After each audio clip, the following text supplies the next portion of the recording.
Or when you're in a board meeting, for example, and then you're sitting there and you're like, let's start the meeting. And they're like, no, we're waiting for the CEO.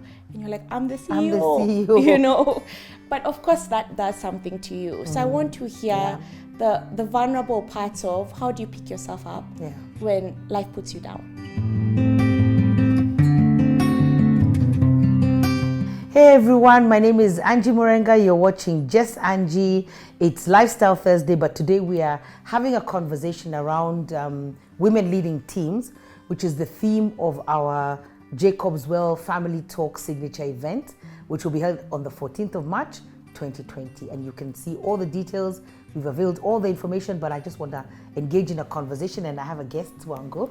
Wango, you're really passionate about women, so I just want you to open up your heart and talk about the issues that you want us to discuss or bring to the limelight regarding women leading teams. Okay. So I'm very intrigued to I'm really looking forward to the event, because there's a panel of amazing East African women who are going to speak. And then there's a keynote speaker, and then there's just going to be conversation around women leading teams. One of the things that I'm really happy about is it's because it's African women actually talking about their journeys. A lot of the times when you hear like women agendas being pushed, you hear Sheryl Sandberg, for example, and she's US based. I want to hear about an African woman from an African woman's perspective of how she has just gotten to where she has gotten to. Because there are so many factors that keep women back, They say that ambition is actually not a problem for women in the corporate world, or even women are not afraid of rising to the top. There are just so many issues that still hold women back. And as much as so many strides have happened and we've grown so fast and grown as women, there are still so many things that are still holding us back, like just for example, the unpaid labor that women go through. You still have a full-time job, but you're still expected to be a full-time wife, a full-time mom, a housekeeper. We can go through the whole list, and it's crazy. But we need to start talking about these issues, because these issues need to come to light. And these are the dark issues that, when you fix something, you fix it well in the front, but at the back there's still wires. I feel like these are the wires that still hold us back and still keep us connected to the past. So I'm very excited to hear about it. Also, how do women get back to work after having children? Getting back to your A game.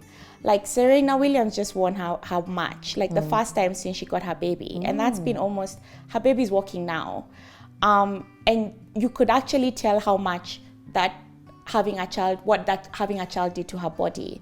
Because even when she was playing the matches and I would watch her, and I'm just like, I understand. I can see your body wants to do what it needs to do, but unfortunately there's something holding you back.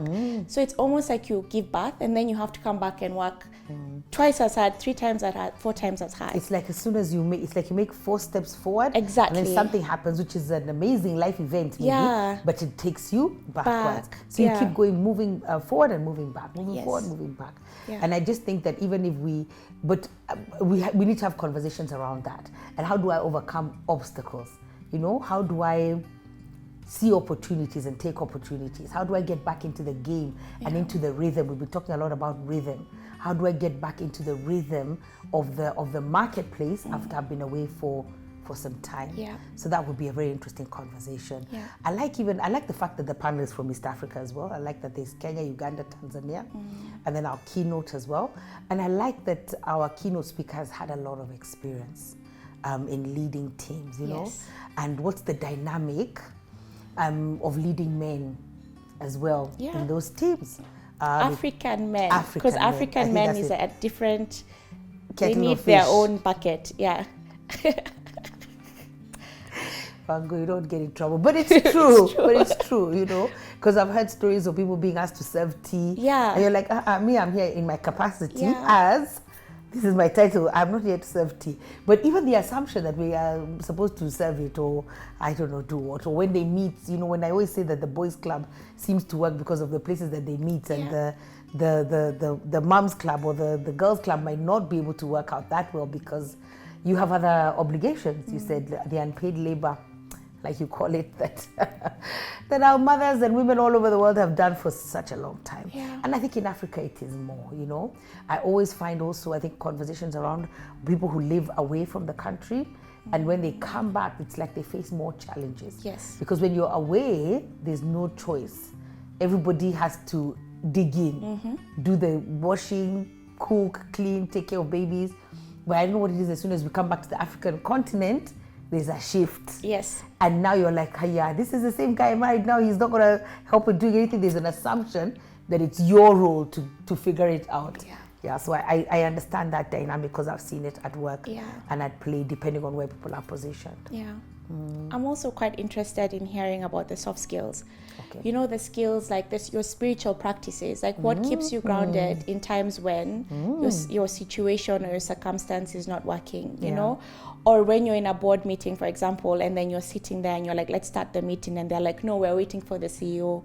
And you're like, I'm the CEO. I'm the CEO. You know? But of course, that does something to you. So I want to hear the vulnerable parts of how do you pick yourself up when life puts you down? Or how do you, as a leader, I feel like to be a leader, you have to be very self-aware. I struggle with non-self-aware leaders because I don't understand how they got there in the first place.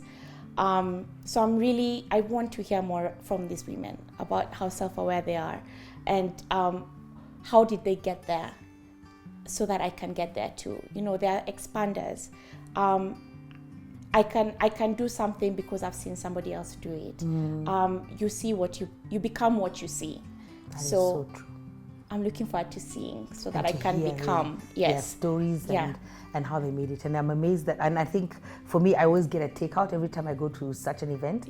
I just want a takeout, something that I can hold on to, and I can add like flesh and meat to it. I can flesh it out and thrash it out and see how it applies to my life. So I'm really, really excited about that as well.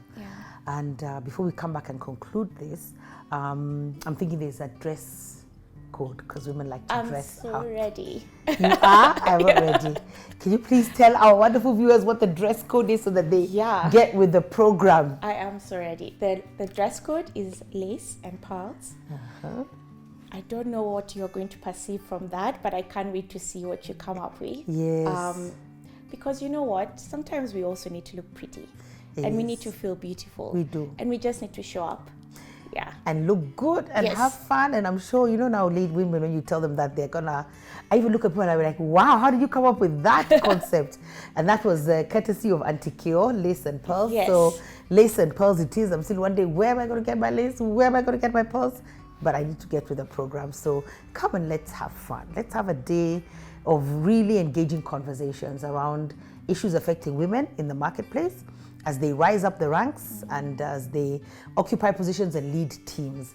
And maybe we'll come back and talk about there's some statements that people make, you know, like women are their own worst enemies. And I really hate that statement, but we shall come back and talk to that. So looking forward to seeing you next week on this segment for Family Talk.